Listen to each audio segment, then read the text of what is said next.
así que yo calculo que para mañana o pasado va a estar en el entorno la clase esta.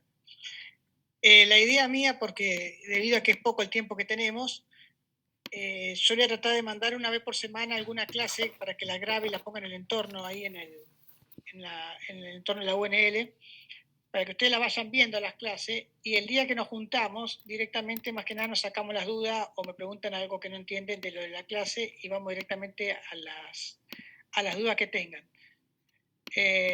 Así que bueno, esta clase está grabada ya, la van a tener seguro que estos días en el entorno. Yo se la mandé ayer, así que no sé, no tuve tiempo de pasarla hoy, pero en estos días va a estar.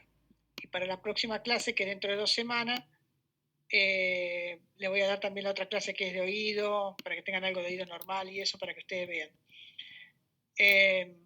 Pero más que nada quiero que se saquen las dudas, nos juntemos para ver las dudas que tienen, y bueno, si no tienen dudas no es necesario entrar a las clases, pero la idea es esa, más que nada que la vean tranquilo en su casa, que escuchen. Es mejor grabar la clase porque lo hago más despacio, tengo más tiempo, no la hora que tengo acá nomás, que pasa rapidísimo. Bien, arrancamos un poquito con senos paranasales, que es la rotación que están viendo ustedes de otorrino. Profe, hay un chico en sala de espera. ¿Lo podrá aceptar? Orduna, ahí recién apareció. No tengo nadie más. Jimena Orduna. Sí. Ya lo aceptaron, ya está. Gracias. Listo. Bien, vamos a hablar un poquito de senos paranasales. Sí, ahí está, hay otro más.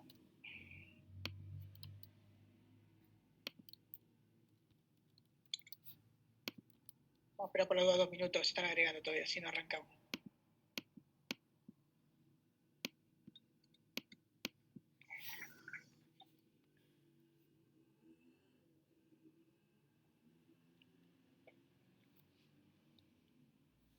Bueno, para los que ingresaron recién, les decía que va a estar grabada las clases y las vamos a pasar por el entorno. La idea de estas reuniones que vamos a hacer no va a ser tanto para dar las clases, sino para sacarse dudas. Esta de hoy sí la vamos a dar porque todavía no sabían, pero la próxima clase, fíjense que va a tener algunas clases bajadas ya, la parte que le corresponde, ¿no? a la agrupación que están ustedes, al grupo que están ustedes. Fíjense la parte de otorrino, ver algo de oído. La que les corresponde, fíjense, la miran y en la próxima charla nos sacamos las dudas de las que tengan. Bien, vamos a ver un poquito de senos paranasales. Ustedes saben que los senos paranasales son cavidades que desde el punto de vista embriológico son evaginaciones que se comunican con las fosas nasales y que están neumatizadas, sobre todo en adultos. En chiquitos todavía no se neumatizan y a medida que vamos creciendo se van neumatizando. De acuerdo al hueso donde se encuentran estas evaginaciones o estas cavidades, tienen el nombre propio, ¿no? Recordad que esas cavidades están formadas por paredes óseas y mucosa que recubre esas paredes. Esas mucosas tienen secreción, como cualquier mucosa que drena secreciones, y esa secreción tiene que ir drenando por las cilias y por medio de conductos o comunicación que tienen con la cavidad nasal hacia la cavidad nasal.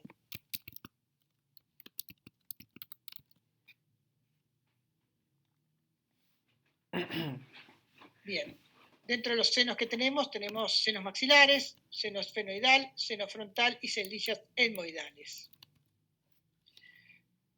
Los métodos para evaluar los senos paranasales, ustedes sabrán que uno de los más comunes son las radiografías, que a pesar del tiempo que hay mucha tecnología hoy en día, se siguen utilizando. La radiografía que se piden en adultos, sobre todo, es el par radiológico, que es la frontonasoplaca y la mentonasoplaca. La frontonasoplaca lo que hace es se apoya la frente y la nariz en el chasis, el rayo entra por la parte posterior y se saca la radiografía. Y la mentonaso lo que se apoya es la zona del mentón y la zona de la nariz con la boca abierta, y de esa forma también el rayo entra por la parte posterior y se saca la radiografía. Ya vamos a ver para qué sirve cada una.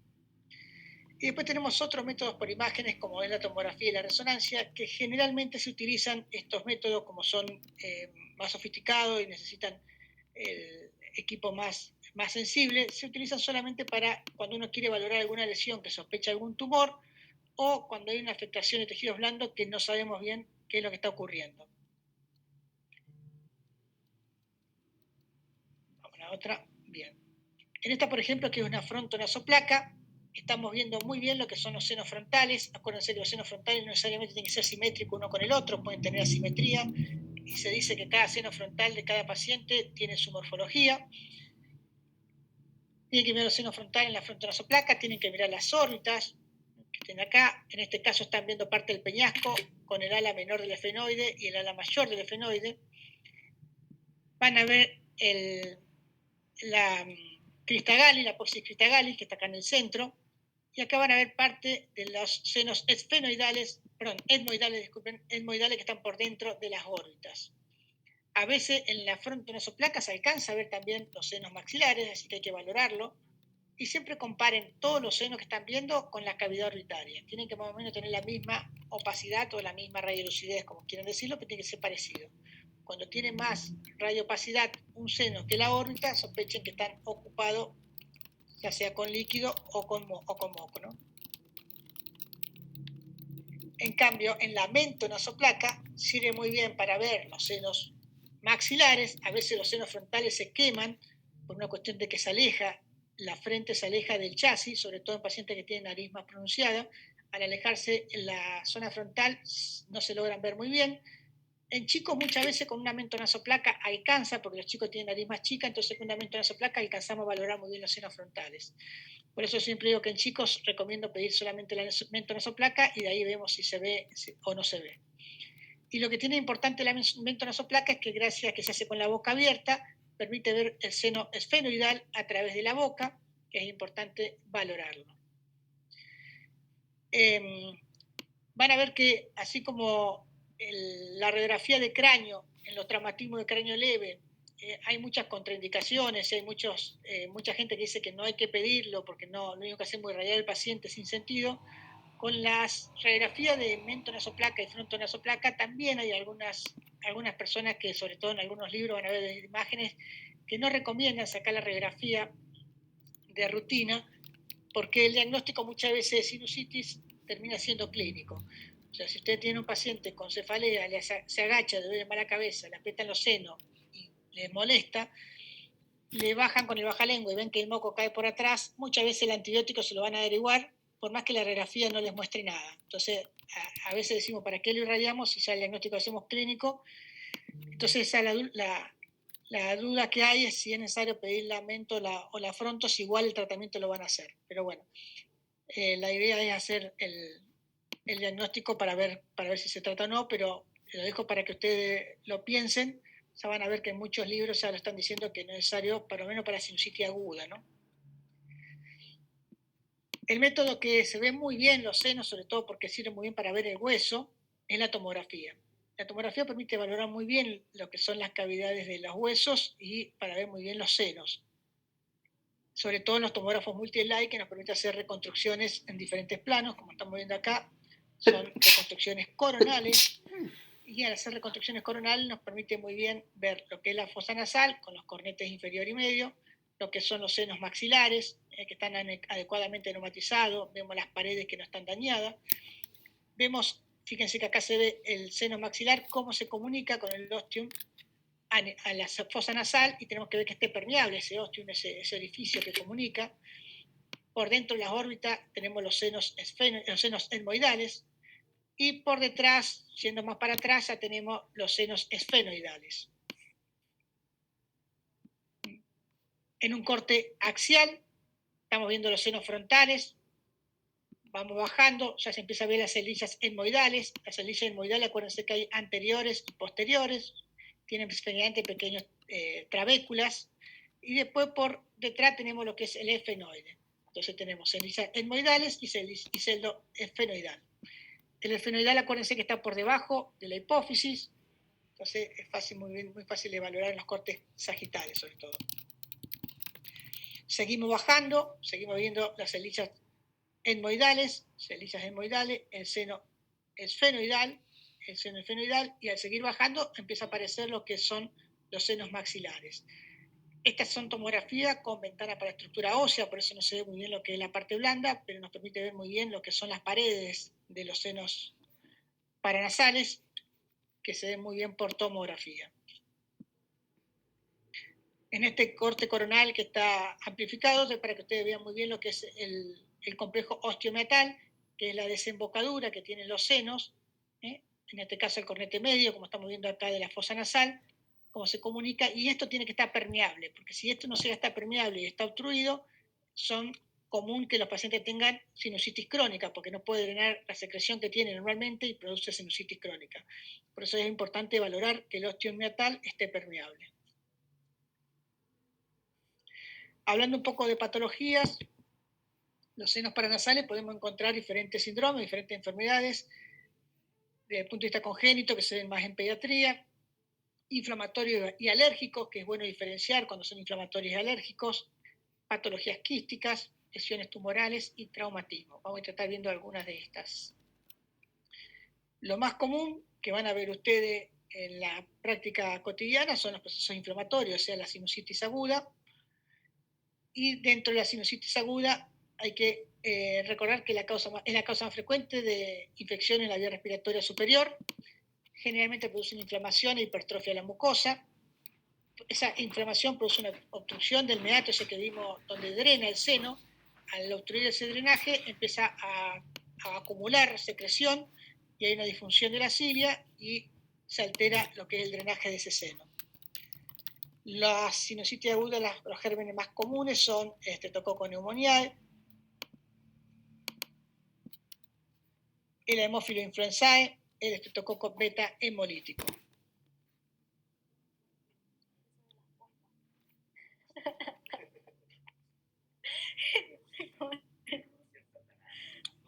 Fíjense de silenciar el micrófono.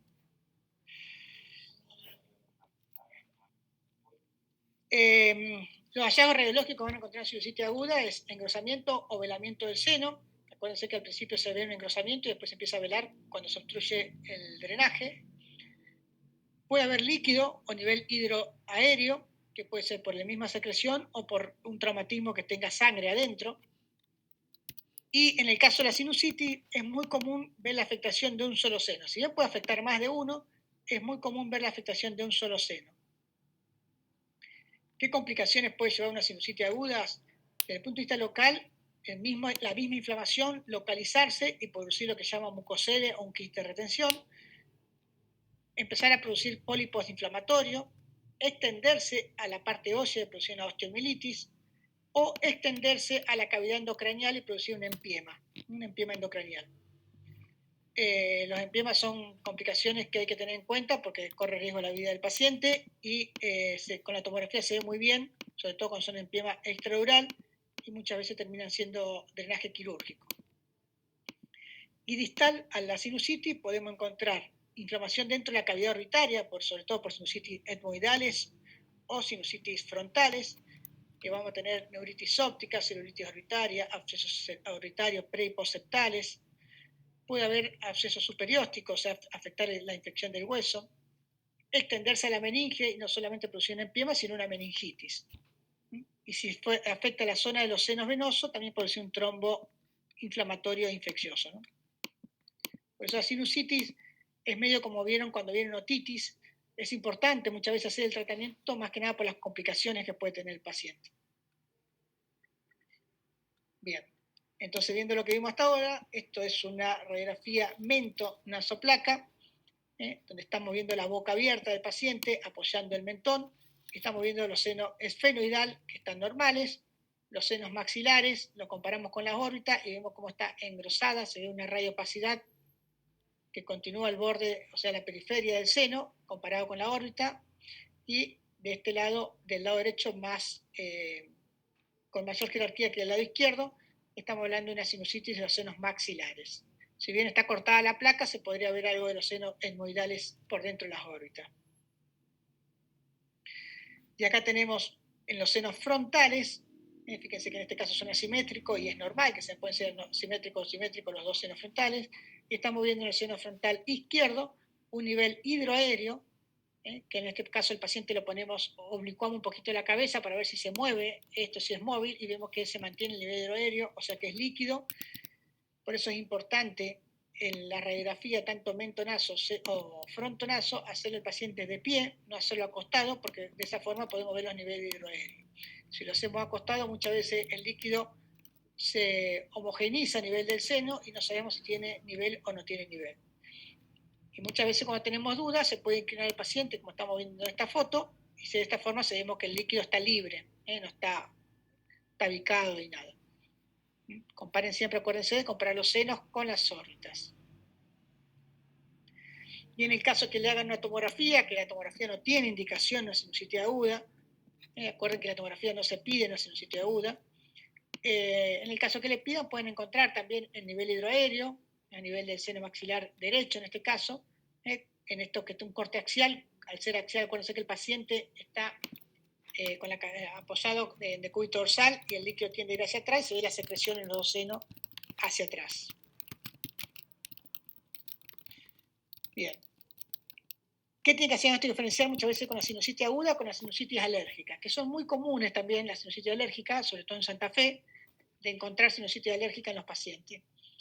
La sinusitis alérgica más frecuentemente se asocian a pólipos, a la formación de pólipos múltiples, y generalmente afectan varios senos, a diferente de la otra, de la sinusitis aguda. En la sinusitis alérgica muchas veces vemos varios senos afectados porque justamente es un problema alérgico, entonces afecta a varios senos. Y vamos a encontrar en una radiografía varios senos afectados o en una tomografía, que muchas veces le hacen tomografía porque son pacientes que tienen sinusitis de repetición, porque es alergia, entonces cada año vuelve a tener una sinusitis, entonces le hacen una tomografía y encuentran que tienen características más de alergia porque se ve engrosamiento de los dos senos, formación de pólipos, en este caso estamos viendo acá en el seno maxilar izquierdo, engrosamiento de los cornetes, que también se engrosan los cornetes en la sinusitis alérgica. Entonces tienen varias cosas, características de sinusitis más alérgica. Y a modo de gráfico, esto es importante para cómo poder diferenciar una sinusitis alérgica de una sinusitis infecciosa. Recuerden que la sinusitis alérgica, el engrosamiento de la mucosa es festoneado, porque muchas veces se produce como tipo pólipos.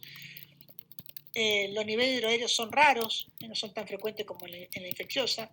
Los cornetes justamente están engrosados, porque justamente es uno de los que tienen las alergias que tienen la mucosa de los cornetes inflamados. Pueden encontrarse pólipos frecuentemente y la afectación de varios senos es muy común. En cambio, cuando es infecciosa, el engrosamiento de la mucosa generalmente es paralelo a la pared, no es tan festoneado ni tiene tantos pólipos. Pueden tener nivel hidroaéreo, porque generalmente produce mayor secreción de líquido o de moco. Y los cornetes generalmente están normales cuando es por infección, porque la infección se focaliza más en el seno. No es tan frecuente ver pólipos y la afectación de más de un seno es infrecuente, pero no quiere decir que no tenga, es infrecuente lo que sería cuando es alérgica. Entonces acuérdense, cuando ven una pansinusitis, piensen en que el paciente puede ser algo alérgico, entonces pregúntenle si sufre alergia de algo y valoren la parte de interrogatorio clínico, ¿no? En el caso de este paciente son sinusitis crónica, tiene más de 3 sinusitis por año, son pacientes que sufren mucho de infecciones recurrentes, entonces es importante estudiarlo a estos pacientes para ver si tienen alguna alteración en lo que es el drenaje o justamente alguna complicación por esa sinusitis que vimos antes. La sinusitis aguda que pueden complicarse, hay que verlo muchas veces con una tomografía para ver si no estamos teniendo una complicación y no la estamos valorando. En este caso estamos viendo una sinusitis crónica que está teniendo una pansinusitis. Fíjense que tiene el seno etmoidal ocupado, los senos maxilares ocupados, el ostium está totalmente ocupado también, todo lo que es la fosa nasal ocupada, todo con material denso, o sea que es todo secreción. Acá también tenemos todo un engrosamiento de lo que es la pared del seno. El ostium está tapado, por eso empieza a juntar. Son causas generalmente de sinusitis crónica que muchas veces los otorrinos lo que hacen es tratar de destapar el ostium para que el paciente drene y deje de tener esta sinusitis recurrente. Otra cosa que pueden encontrar en los senos son los quistes, que los quistes se van a ver muy bien por tomografía y la forma de verlas son como imagen polipoidea, o sea, se va a ver como una especie de pólipo. Y en una radiografía, cuando hace una radiografía, se hace un mento o una fronto, lo van a ver como hay una convexidad, generalmente hacia arriba, una convexidad que va a llamar atención, que le va a decir, esto no es líquido por la convexidad que está haciendo, y entonces en ese caso tienen que sospechar de que tiene una imagen polipoidea o que tiene un quiste. En el caso que le hacen contraste, muchas veces en los quistes van a ver cómo refuerza un poco la pared y el contenido que va a tener el líquido adentro no va a reforzar. En cambio, cuando es polipoidea va a tender a reforzar casi todo porque es una masa dentro de la mucosa, ¿no? Entonces el diagnóstico muchas veces ayuda con el contraste. Pero siempre que vean esta imagen convexa, sospechen que puede ser o un quiste o un pólipo. Los pólipos nasales o la poliposis nasal pueden crecer hacia los senos y ocuparlos, y hay que hacer diagnóstico diferencial también, como vimos hoy, con una sinusitis crónica, ¿no? Una imagen redondeada, está bastante como, acuérdense que generalmente esta está en la pared posterior, no está en el piso, por eso que se ve de esta forma. Una imagen redondeada, habría que ver con contraste si refuerza en la periferia y tiene pistas de ser un quiste de retención o un pólipo, pero por lo redondeado, generalmente uno sospecha que es un quiste de retención. Bien, el mucocele o quiste de retención son complicaciones poco frecuentes de la sinusitis crónica y se originan generalmente por una obstrucción en el drenaje de lo que es el ostium, que dijimos que es donde se drena el seno, y la glándula, al seguir produciendo esta mucosidad, porque la glándula produce esta mucosidad, al seguir produciendo se empieza a acumular dentro de lo que es la glándula, por no poder secretarlo, y al no poder eliminarlo se llama lo que se llama mucocele. Este mucocele empieza a ejercer presión dentro de una cavidad reducida, porque acuérdense que los senos están reducidos por las paredes que son óseas. Al no poder crecer más porque tiene las paredes óseas, empieza a pegar contra las paredes óseas y empiezan a adelgazarla, las erosionan y terminan expandiéndose a través del hueso. Por eso, si bien los mucoceles son lesiones benignas, se comportan como malignas por una cuestión de compresión y de crecimiento. Por eso muchas veces se tratan de corregir para evitar que produzca daño a nivel óseo. Generalmente se ubican en la región frontal, que al romper y erosionar el hueso pueden volcarse hacia las cavidades orbitarias, produciendo un exoftalmo, que generalmente el exoftalmo es inferolateral porque la lesión crece en la zona superior e interna, entonces el ojo tiende a ir hacia abajo y hacia afuera. Entonces, cuando tenga un exoftalmo, valoren la posibilidad de que el paciente puede tener un mucocele frontal. Bien, acá tenemos un mucocele a nivel del seno el seno maxilar izquierdo, que está produciendo, o sea, lesión de la pared interna del seno maxilar y se está volcando hacia la cavidad nasal. Otro mucocele a nivel del seno maxilar, que destruyó no solamente parte de la pared interna, sino también de la pared externa y tiende a ir hacia las partes blandas de retroigoidea. En cuanto a los tumores benignos que podemos encontrar en los senos, por suerte no son tan frecuentes, pero hay que tenerlo en cuenta. Tenemos el papiloma invertido, los tumores mesenquimal como el osteoma, el angiofibroma, el mixoma y el hemangioma. El papiloma invertido es una masa tumoral que tiende a crecer como en forma de papiloma, en forma de pólipo. Generalmente es vascularizada, con crecimiento que crece no solamente hacia la luz, sino en forma invertida, o sea, endofítico. Tiende a crecer hacia donde tiene lugar. Puede asociarse a un carcinoma, por eso se tratan de operar. Y clínicamente se presentan con obstrucción nasal, epistaxis, a veces no tienen anosmia y a veces hasta tienen pacientes como cacosmia, sienten olor feo espontáneamente.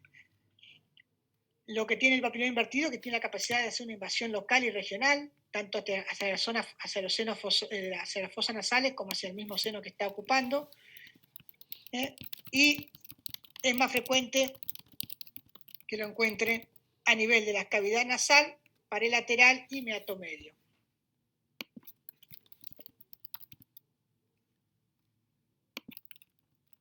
Acá tenemos un papiloma invertido, si ustedes ven, es muy parecido a todos los que vimos hasta ahora, por eso muchas veces termina siendo diagnóstico con biopsia, sobre todo cuando son grandes.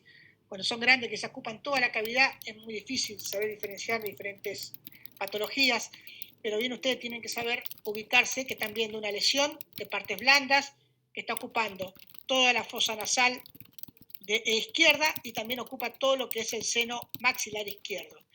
y cuando ven estas lesiones que ocupan los senos tienen que valorar cómo está la parte ósea. Si ustedes miran la parte ósea, lo que es el tabique, tanto cartílago como tabique óseo, hay destrucción, y en este caso es un papiloma invertido que creció hacia lo que es el seno maxilar. Profe, son muy Sí. parecidos a los mucoceles. O sea, los Es muy mucoceles parecido. se hace biopsia, los mucoceles, para hacer diagnóstico diferencial. Mira, el mucos, depende del tamaño, como te decía hoy. Cuando el mucocele es chico, que vos tenés una imagen redondeada, en piso y eso, que son chiquitos, vos lo agarrás a tiempo, el diagnóstico es imágenes, por imágenes es el diagnóstico. Cuando ya son muy grandes y hay destrucción de la pared y tiende a invadir otras cavidades, es muy difícil hacer el diagnóstico porque son todos muy parecidos. Por eso es importante hacer la tomografía para ponerle sobre todo contraste. ¿Por qué? Porque tenemos que sospechar un angiofibroma que en ese caso tiene mucha vascularización, y si tiene mucha vascularización, la biopsia es complicada, es peligrosa, porque vos sacás, querés hacer una biopsia y rompés un vaso y sangra, no hay forma muchas veces de cauterizar esa lesión. Entonces, más que nada lo que quieren los otorrinos es valorar la vascularización que tiene esa lesión para ver el riesgo que corren ellos a la biopsia. Pero muchas veces cuando son tan grandes, que ocupan mucho la cavidad, como ese que vimos recién, el diagnóstico siempre termina siendo con la biopsia. Por eso es importante, depende del tamaño. Pero cuando son chiquitos, es más fácil con imagen hacer tranquilo el diagnóstico. Y no, tenía que ir a disposición y está tamaño, orientación, margen. Bien. Bien, gracias. El osteoma, bueno, el osteoma es más fácil hacer el diagnóstico por imagen, porque es muy característico. El osteoma es una formación de crecimiento óseo, entonces es muy fácil hacer el diagnóstico tanto por radiología como por tomografía, porque vamos a ver cómo hay un crecimiento óseo dentro del seno. Lo más frecuente del osteoma es que crezca a nivel de los senos frontales, y el comportamiento, si bien puede presentar comportamiento benigno o maligno, de acuerdo al crecimiento. Cuanto más rápido crece, si viene un tumor benigno, hay que operarlo porque se comporta como maligno, ¿no? Como todo crecimiento rápido, por más que sea benigno. Y fíjense cómo se ve, acuérdense que el osteoma es producción de hueso, y van a ver cómo se ve una lesión bien hiperdensa en tomografía, porque es parecido al hueso, bien hiperdensa, que está ocupando en este caso las celillas etmoidales, que es bien característico de osteoma. Esto sí no hay duda por cómo se ve hiperdenso en forma espontánea. Si le hacen una radiografía, va a pasar lo mismo, van a ver una formación radiopaca, que en este caso ocupa las celillas etmoidales también, y crece, fíjense, hacia la cavidad orbitaria. Una tomografía con corte coronal, también una formación ósea, no lo confundan con un mucocele y nada de eso, porque tiene la densidad del hueso, una formación ósea que está a nivel de los senos frontales. Y este es el que les decía hoy, el angiofibroma nasofaringeo. El angiofibroma es uno de los que más miedo tienen los otorrinos, porque es un tumor muy vascularizado. Cuando le ponemos contraste, refuerza, se pone bien blanco con el contraste porque tiene muchos vasos adentro, y tiene un crecimiento, si bien es benigno, un crecimiento bastante maligno porque crece muy rápido. Y si esto, el otorrino se mete pensando que es un mucocele o algo así, saca un pedazo grande de biopsia, lo más que seguro es que el sangrado va a ser importante y no va a tener forma de taponar ese sangrado porque tiene muchos vasos y cuesta. Entonces, en estos casos es cuando hay que tener cuidado, el otorrino tiene que tener cuidado si es necesario biopsiar o no. Muchas veces saben ya que es un angiofibroma y le hacen diferentes tratamientos para evitar que se vaya achicando, y evitan la biopsia y de esa forma la complicación de la misma. Y lo van a tener muy parecido a los que vimos hoy. Hay una formación de partes blandas que también tiende a destruir la parte ósea, donde está creciendo, crece y empieza a destruir la parte ósea por crecimiento, pero lo característico que tiene es que cuando le ponemos contraste, fíjense lo que es el músculo acá, y cómo esta formación tiene mucho más densidad que el músculo. Si veríamos la tomografía sin contraste, veríamos que está más negra. Bueno, cuando ponemos contraste, refuerza, se pone bien blanca en forma homogénea, y lo que tenemos que sospechar siempre en todo tumor que crece de los senos hacia diferentes cavidades y refuerza en forma intensa con el contraste, pensar en un angiofibroma. Y por suerte, los tumores malignos a nivel de los senos son muy, muy raros, representan el 0,3% de frecuencia, y dentro de esto el carcinoma epidermoideo es el más frecuente, y en segundo lugar viene el de célula escamosa. Son de crecimiento lento, por lo cual muchas veces el diagnóstico confunde, porque se piensa que son pólipos a veces y terminan siendo tumores. Entonces hay que ir controlándolo a esos pacientes que sospechamos pólipos, ir controlándolo a ver cómo van cómo va evolucionando, y se confunde con procesos crónicos por su crecimiento lento y después terminan siendo tumores. Por eso, ante la duda, muchas veces cuando no nos cierra, lo que hacen es muchas veces biopsia para quedarse tranquilo que no es ninguno de estos carcinomas epidermoides o un carcinoma de célula escamosa. Cuando son tumores malignos, la clasificación es igual que cualquier tumor, con TNM, y presenta extensión local, con destrucción ósea, igual a las que vimos recién, y regional, con adenopatías y ganglios regionales, ¿no? Este es un condrosarcoma, si bien un crecimiento lento, este ya llegó bastante tarde a la consulta. Estamos viendo, fíjense, a diferencia de lo que vimos hasta ahora, aparte del crecimiento que están viendo, que es muy parecido a lo que vimos hasta ahora, fíjense la reacción que produce en el hueso, que es lo importante para diferenciar de los benignos. Los tumores benignos lo que hacen es erosiona el hueso, lo empieza a disminuir de espesor y lo termina rompiendo por la erosión. En estos huesos, en estos tumores, produce una reacción en el hueso y empieza a cambiar la densidad del hueso, como están viendo acá. Este hueso empieza a tener una forma en vidrio esmerilado con destrucción de la pared y hace como trabéculas que nacen desde el hueso. Hay una reacción diferente la del hueso en estos tumores malignos que en los que vimos hoy de los benignos, ¿no? Acá tengo un carcinoma epidermoide, que es una gran masa también de partes blandas, que fíjense que destruyó casi toda la pared. Este es el seno para que vean lo que es un seno maxilar normal del lado derecho, y del lado izquierdo tiene una destrucción total de las paredes del seno, que ya está comprometiendo todo lo que es la rinofaringe, que tiene la rinofaringe y la fosa nasal, y está creciendo y comprometiendo los músculos también regionales. Cuando ven estos tumores que no desplazan como lo hace el tumor benigno, que el tumor benigno actúa más por desplazamiento, por crecimiento, los tumores malignos tienden a invadir. Entonces, cuando tienden a invadir, van a ver que la masa ocupa también los músculos regionales y no podemos diferenciar entre lo que es tumor y lo que es músculo normal, porque justamente lo que tiende a hacer estos tumores es a invadir. En cambio, los benignos tienden a desplazar.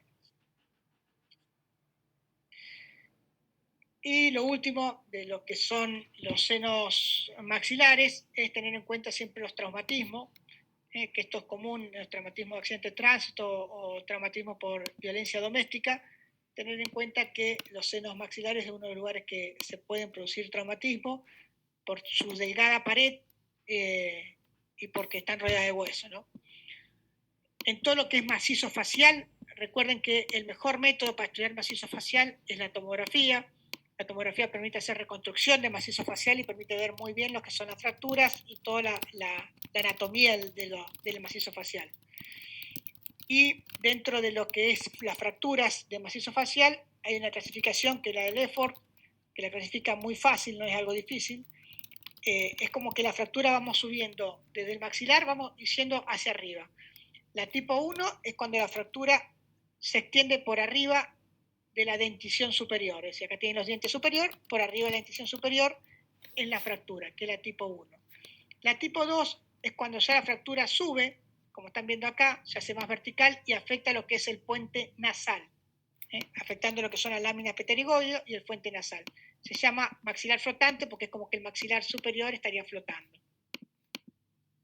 La tipo 3, que seguimos subiendo, es muy parecida a la tipo 1, pero ya afecta a los costados, como están viendo acá, atraviesa la raíz nasal, como vimos hoy, pero afecta también los arcos cigomáticos y la lámina pterigoidea de los dos lados.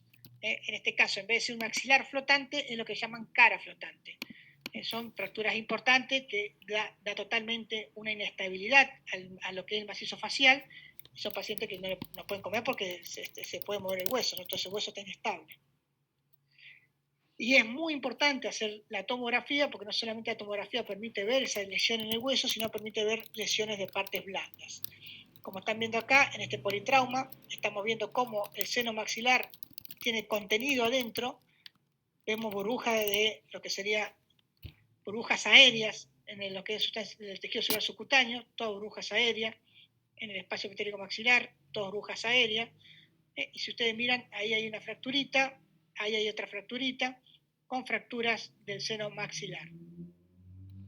Se puede hacer reconstrucciones coronales, que es lo bueno que tiene la tomografía. Permite hacer reconstrucciones coronales, se ve todo el seno maxilar ocupado, celdillas etmoidales ocupadas, y ahí miran la fractura a nivel del seno maxilar izquierdo, que acá se extiende.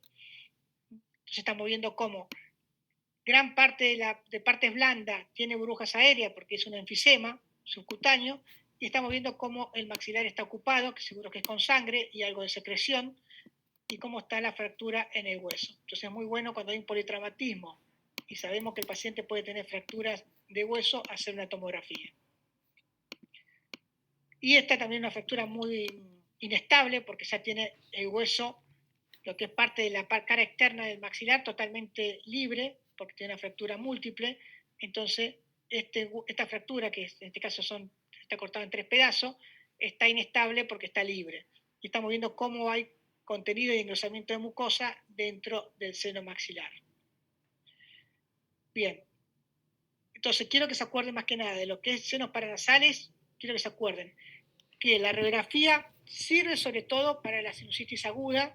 Si bien hay controversia, hay muchos autores de imágenes que están diciendo de que es un mal gasto público, en el sentido de que uno hace el diagnóstico clínico y muchas veces la radiografía le informa normal y usted clínicamente tiene sinusitis y termina haciendo el tratamiento igual.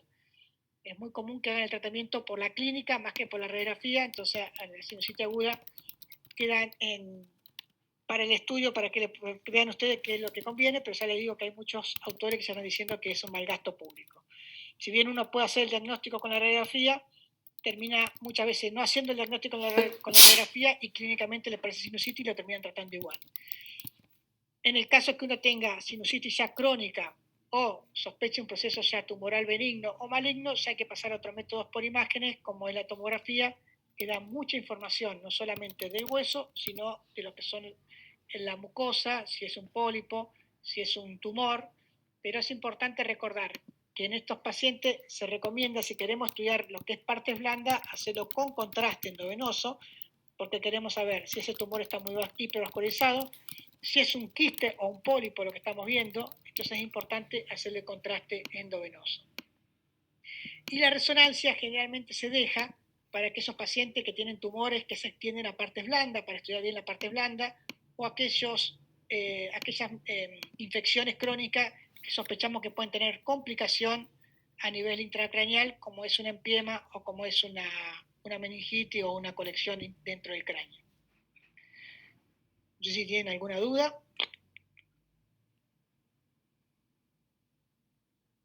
Bien. Por las dudas la aclaro de nuevo, acuérdense, esto va a estar bajado en el entorno, va a estar como general, no está en cada comisión, va a estar como general, va a estar todas las clases en general, en la primera página. Yo le voy a dar otra clase ya grabada para que la tengan para la próxima clase, que va a ser dentro de 15 días, ya la vean si pueden antes, cosa que directamente en el tiempo de clase nos sacamos las dudas o vemos otra cosa que tengan duda, no podemos ver si tienen alguna duda de lo que vayan leyendo. Como son pocas clases las que tienen, la idea mía es tratar de mandarle clases grabadas ya, cosa que cuando tenemos la reunión acá por Zoom, nos sirva solamente para sacar dudas y no perdemos tiempo con las clases que ya las van a tener bajadas por el entorno. Así que bueno,